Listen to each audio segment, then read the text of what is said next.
Welcome to series explained. Avatar Fire and Ash की story Way of Water के event से start होती है। जैक, सुले और नेट्री अपने सबसे बड़े बेटे की डेथ के बाद पूरी तरह टूट चुके होते हैं। दर्द और गम ने उनकी जिंदगी बदल दी होती है। जैक और नेट्री ने एक स्काई पर्सन स्पाइडर को बचाया होता है, लेकिन इसके बाद नेट्री के दिल में इंसानों के लिए नफरत और गुस्सा और ज्यादा बढ़ जाता है। उनके लिए पूरी ह्यूमैनिटी दुश्मन बन चुकी होती है। स्पाइडर को भी एक असली नावी की तरह एक्सेप्ट नहीं किया जाता। शुरू में ही उसे ट्राइब से निकाल दिया जाता है और उसे दूर नावी रिश्तेदारों के साथ रहने भेज दिया जाता है, लेकिन ज्यादातर टाइम नहीं लगता और पेंडोरा पर मुश्किलें दोबारा लौट आती हैं। और इस बार खतरा दो तरफ से होता है। पहला खतरा आता है फायर क्वीन वोरोंग से। वो एक ठंडी, खौफनाक और ताकतवर औरत होती है। उसका क्लैन आग और जंग की पूजा करता है, क्योंकि कभी एक वोल्केनो ने उनका घर तबाह कर दिया था। वोरेंग एक तरह की विच है जो खून खराबा और लड़ाई चाहती है। जब उसकी नजर जेक, सले और उसके परिवार पर पड़ती है तो उन्हें अपना नया टारगेट बना देती है। ऊपर से जब उसे स्काई पीपल के एडवांस्ड वेपन के बारे में पता चलता है तो वो उन्हें अपना बनाना चाहती है ताकि और ज्यादा तबाही मचा सके। दूसरा बड़ा खतरा वापस आता है, कोलोनिकल मेलिस क्विच। उसके रूप में वो अब अपने अवतार के शरीर में फंसा हुआ है, लेकिन पेंडोरा के लिए उसकी नफरत बिल्कुल कम नहीं हुई। उसकी कहानी अभी भी इंसानों से जुड़ी हुई है जो पेंडोरा पर अभी भी मौजूद हैं। ये ह्यूमंस प्लेनेट पर अपना कब्जा जमाने की कोशिश कर रहे होते हैं और एनवायरनमेंट को नुकसान पहुंचाने से बिल्कुल नहीं डरते। वो पेंडोरा के लिए अभी एक बड़ा इलॉजिकल थ्रेट बने हुए हैं। पेंडोरा पर एक नया वर्ल्ड ऑर्डर बन रहा होता है जो सब कुछ बदल सकता है। इस पूरी सिचुएशन के बीच में फिर से जैक, सले और उसका परिवार खड़ा होता है। एक बार फिर उन्हें हथियार उठाकर इंसानों के खिलाफ लड़ना पड़ता है जो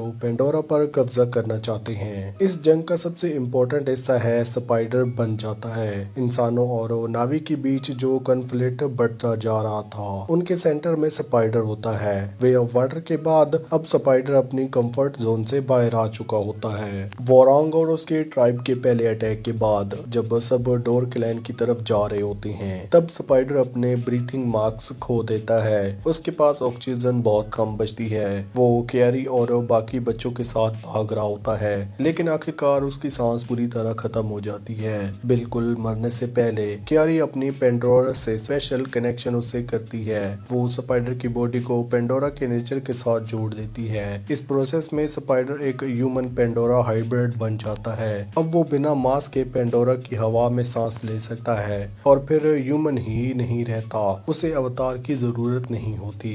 जैक स्ले इस बात से बहुत डर जाता है। उसे लगता है कि अगर इंसानों ने स्पाइडर को पकड़ लिया तो वो इस प्रोसेस को समझकर रिवर्स इंजीनियर कर सकते हैं। अगर हमने पेंडोरा की हवा में सांस लेने लगे तो पूरा प्लेनेट उनके कब्जे में आ सकता है। मूवी के एंड के पास जैक ऑलमोस्ट स्पाइडर को मारने का फैसला कर लेता है, सिर्फ पेंडोरा को बचाने के लिए, लेकिन वो ऐसा कर नहीं पाता।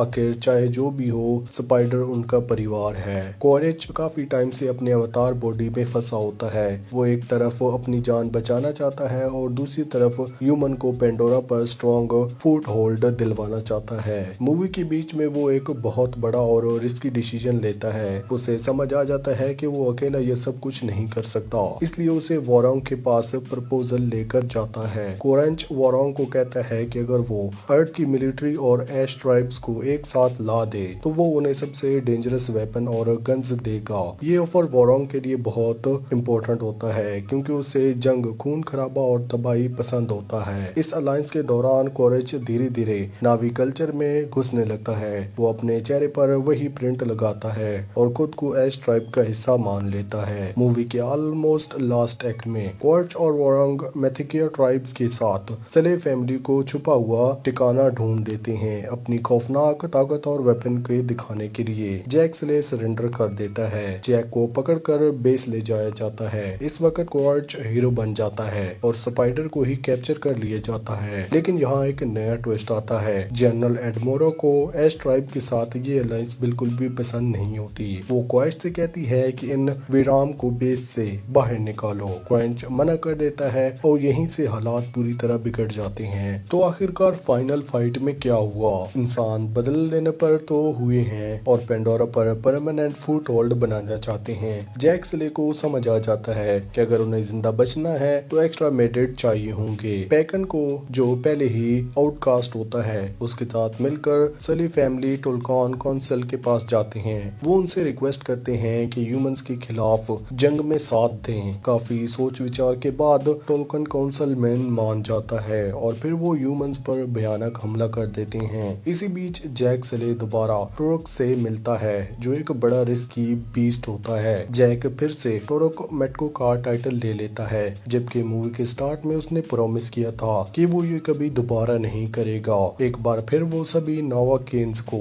एक साथ लाता है। शुरू में लगता है कि जंग नावी के फेवर में जा रही है, लेकिन तभी अचानक क्विच, वारंग और एश ट्राइब्स एंट्री ले लेते हैं और पूरी फाइट का रुख बदल दिया जाता है। उनके पास खौफनाक वेपन्स और खून खराबी की टेक्निक होती है। अब नावी और सिली फैमिली पूरी तरह फंस जाती हैं। क्यारी हमेशा से ही फैमिली के लिए एक मिस्ट्री रही है। फायर एंड ऐश में फाइनली पता चलता है कि वो एवा से बहुत गहरी तरह जुड़ी हुई है। वो असल में ग्रेस के अवतार और पेंडर की स्पिरिट बेटी होती है। इस सच को जानने के बाद क्यारी अपना टूटा हुआ कनेक्शन एवा से दोबारा जोड़ने की कोशिश करती है। उसे पहले बताया जाता है कि अगर उसने ऐसा किया तो वो मर भी सकती है, लेकिन जब कोई और रास्ता नहीं बचता तो टुक और स्पाइडर उसकी मदद करते हैं। क्यारी अपनी कोशिश में कामयाब हो जाती है। उसके बाद पेंडोरा का समुद्री और जंगल के क्रिएचर ह्यूमन के खिलाफ लड़ने जाते हैं। बिल्कुल पहली अवतार मूवी की तरह नेचर खुद जंग में उतर जाता है। इस वजह से जंग का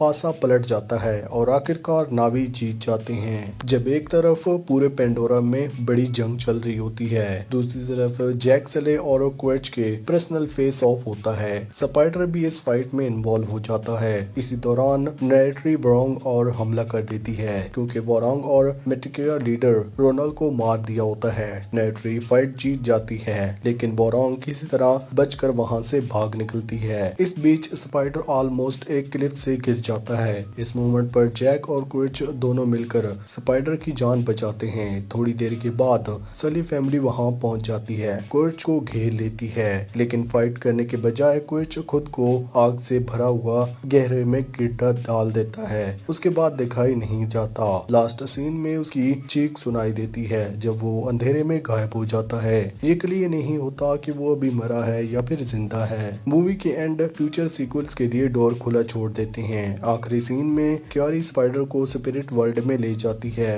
वहाँ स्पाइडर की मुलाकात नेटम और ग्रेस से होती है। वो स्पाइडर के आसपास खड़े हो जाते हैं और उसकी तरफ हाथ बढ़ाते हैं। इस इमोशनल मूवमेंट के साथ अवतार फायर एंड ऐश खत्म हो जाती है। आपको कौन सी मूवी या फिर सीरीज का एक्सप्लेनेशन चाहिए, हमें कमेंट सेक्शन में जरूर बताना। वीडियो अच्छी लगी हो तो वीडियो को लाइक करके चैनल को सब्सक्राइब लाजमी करना। Thanks for watching.